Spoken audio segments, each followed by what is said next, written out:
President Monson, Presidente Monson, nós os amamos. Você se dedicou de todo o coração, saúde, a todo o chamado que o Senhor lhe deu, especialmente ao sagrado ofício que agora exerce. A igreja inteira lhe agradece por seu constante serviço e por sua incansável devoção ao dever. Com admiração e incentivo a todos os que necessitam manter-se firmes nestes últimos dias, digo a todos, e especialmente aos jovens da igreja, que se ainda não foram, certamente um dia serão conclamados a defender sua fé ou até a suportar alguma pressão pessoal, simplesmente pelo fato de serem membros de a Igreja de Jesus Cristo dos Santos dos Últimos Dias. Esses momentos exigirão coragem e cortesia de sua parte. Uma missionária, por exemplo, escreveu recentemente: minha companheira e eu vimos um homem sentado num banco da praça da cidade, comendo seu lanche. Quando nos aproximamos, ele ergueu o rosto e viu nossas plaquetas missionárias. Com uma expressão terrível no rosto, ele se ergueu subitamente, levantou a mão para me bater. Desviei-me bem a tempo, mas ele cuspiu sua comida em mim e começou a nos ofender usando os mais terríveis palavrões. Afastamo-nos sem dizer nada. Eu tentava limpar a comida do rosto quando senti uma porção de purê de batata me acertar a nuca. Às vezes é difícil ser missionária, porque naquele momento eu tive vontade de voltar, agarrar aquele homenzinho e dizer, faça-me o favor. Mas eu não fiz isso. Para aquela devotada missionária, eu digo, querida filha, você passou, em sua própria e humilde maneira, a fazer parte de um círculo muito distinto de mulheres e homens que, talvez como disse o profeta Jacó do livro de Mórmon, consideram a morte de Cristo e carregam sua cruz e suportam a vergonha do mundo. De fato, a respeito do próprio Jesus, o irmão de Jacó, Nefi, escreveu, e o mundo, devido à iniquidade, julgá-lo-á como uma coisa sem valor. Portanto, o açoitam e ele o suporta. E ferem-no e ele suporta-o. Sim, cospem nele e ele suporta-o. Por causa de sua amorosa bondade e longanimidade para com os filhos dos homens. Tal como o que aconteceu com o próprio Salvador, houve uma longa história de rejeição e um preço dolorosamente alto que foi pago por profetas e apóstolos, missionários e membros de todas as gerações que tentaram honrar o chamado de Deus e levar a família humana a um caminho mais excelente. E que mais direi deles? Perguntou o autor do livro de Hebreus. Eles fecharam as bocas dos leões, apagaram a força do fogo, escaparam do fio da espada, na batalha se esforçaram, puseram em fuga os exércitos, viram a ressurreição dos mortos, ao passo que uns foram torturados e outros experimentaram escárnios e açoites e até cadeias e prisões. Foram apedrejados, cerrados, tentados, mortos ao fio da espada, andaram vestidos de pele de ovelhas e cabras, desesperados, aflitos e maltratados, dos quais o mundo não era digno. Errantes pelos desertos e montes e pelas covas e cavernas da terra. Sem dúvida, os anjos do céu choraram quando registraram esse preço do discipulado. Em um mundo frequentemente hostil aos mandamentos de Deus, o próprio Salvador sentou-se no Monte das Oliveiras e derramou suas próprias lágrimas por aqueles que, por centenas de anos, haviam sido rejeitados e mortos a seu serviço. E então ele estava sendo rejeitado e morto. Jerusalém, Jerusalém, clamou Jesus, que mata os profetas e apedrejas os que te são enviados. Quantas vezes quis eu ajuntar os teus filhos, como a galinha ajunta os teus pintos debaixo das asas, e tu não quiseste. Eis que a vossa casa vai ficar-vos deserta. E nisso há uma mensagem para todo rapaz e toda moça desta igreja. Talvez vocês se perguntem se vale a pena assumir uma postura moral e corajosa na escola, ou ir à missão apenas para ver suas crenças mais queridas serem desprezadas, ou esforçar-se contra os muitos da sociedade que às vezes ridicularizam uma vida de devoção religiosa. Sim, vale a pena, porque a alternativa é ver nossas casas desoladas, pessoas desoladas, famílias desoladas, vizinhanças desoladas e nações desoladas. Portanto, esse é o fardo daqueles que foram chamados para transmitir a mensagem messiânica. Além de ensinar, incentivar e animar as pessoas, essa é a parte agradável do discipulado.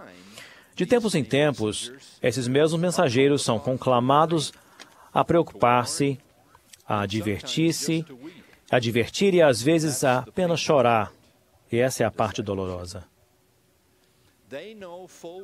Eles sabem muito bem que o caminho que conduz à terra prometida, que mana leite e mel, passa obrigatoriamente pelo Monte Sinai, com todos os seus mandamentos. Infelizmente, os mensageiros dos mandamentos divinos, em geral, não são mais populares hoje do que eram antigamente. Como pelo menos 2 missionárias sujas de saliva e de purê de batata podem confirmar. Ódio é uma palavra feia, mas hoje há pessoas que diriam junto com o corrupto Acabe: odeio o profeta Micaias, porque nunca profetiza de mim o que é bom, senão sempre o mal. Esse tipo de ódio pela sinceridade de um profeta custou a vida de Abinadi. Ele disse ao rei Noé: por eu ter dito a verdade, estáis irados contra mim. Por ter transmitido a palavra de Deus, julgais que sou louco. Ou poderíamos acrescentar caipira, machista, preconceituoso, rude, intolerante, ultrapassado e velho. É como o próprio Senhor lamentou com o profeta Isaías. Esses filhos não querem ouvir a lei do Senhor. Dizem aos videntes: não vejais. E aos profetas: não profetizeis para nós o que é reto, dizei-nos coisas aprazíveis, e vede para nós enganos. Desviai-vos do caminho, apartai-vos da vereda. Fazei que o Santo de Israel cesse de estar presente perante nós. Infelizmente, meus amigos jovens, uma característica de nossa época é que quando as pessoas desejam algum Deus, querem que sejam deuses que não exijam muito, deuses confortáveis, que não apenas não incomodam, mas também não fazem nada. Deuses que nos afagam a cabeça e nos fazem rir, e depois nos dizem para ir correr e apanhar algumas flores. São como Deus, o homem criando Deus à sua própria imagem. Às vezes, e essa parece ser a maior ironia de todas, essas pessoas invocam o nome de Jesus como alguém que foi esse tipo de Deus confortável. Será mesmo? Ele que disse que não devemos não apenas abster-nos de quebrar os mandamentos, mas jamais devemos sequer pensar em quebrá-los. E que se pensarmos em quebrá-los, já os teremos quebrado no coração. Será que isso soa como uma doutrina confortável e fácil de ser aceita por qualquer pessoa? E o que dizer daqueles que simplesmente querem olhar para o pecado ou tocá-lo à distância? Jesus disse claramente que se seus olhos o ofenderem, arranque-os. Se sua mão ofendê-lo, corte-a fora. Não vim trazer paz, mas a espada, advertiu ele aos que achavam que ele diria somente coisas amenas e agradáveis. Não é de se admirar que, sermão após sermão, as comunidades locais rogavam-lhe que saíssem dos seus termos. Não é de se admirar que, após milagre, seu poder foi atribuído não a Deus, mas ao diabo. É óbvio que aquela mensagem de para-choque, o que Jesus faria, nem sempre terá uma resposta que agrada a todos. No ápice de seu ministério mortal, Jesus disse: que vos ameis uns aos outros, assim como eu vos amei. Para certificar-se de que eles compreendiam exatamente qual tipo de amor era aquele, ele disse: se me amais, guardai os meus mandamentos. E qualquer que violar um destes mandamentos, por menor que seja, e assim ensinar aos homens, será o menor no reino dos céus. O amor cristão é a maior necessidade que temos neste planeta. Em parte, porque se supõe que ele sempre deva ser acompanhado de retidão. Portanto, se o amor for o nosso lema, como deve ser, então, de acordo com a palavra dele, que é o amor personificado, devemos abandonar a transgressão e toda forma de promovê-la para outras pessoas.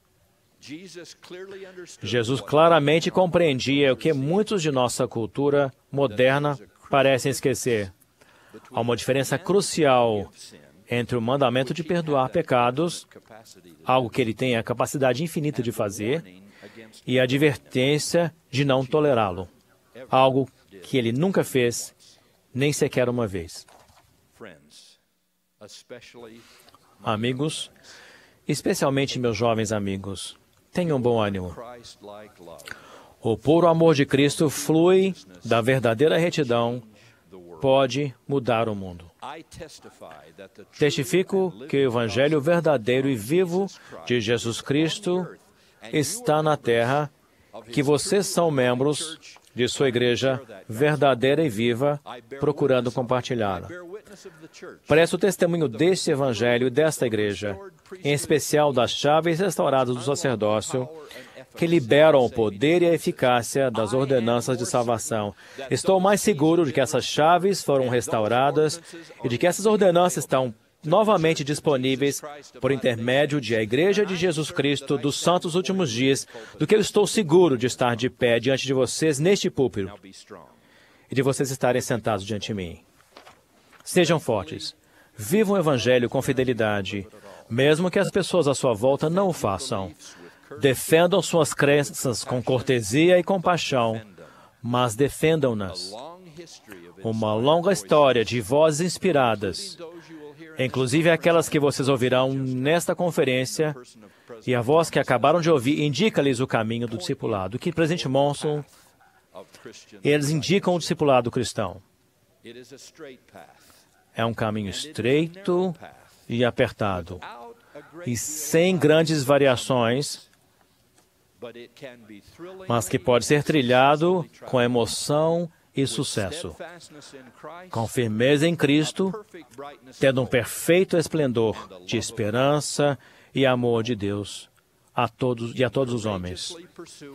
Ao seguirem corajosamente esse caminho, vocês encontrarão uma fé inabalável e a segurança contra os ventos malignos, sim, contra os dardos no torvelinho, sentindo forças tal como a da rocha de nosso Salvador e nosso Redentor, sobre quem vocês edificaram o seu discipulado devotado. Não poderão cair. No nome sagrado do Senhor Jesus Cristo. Amém.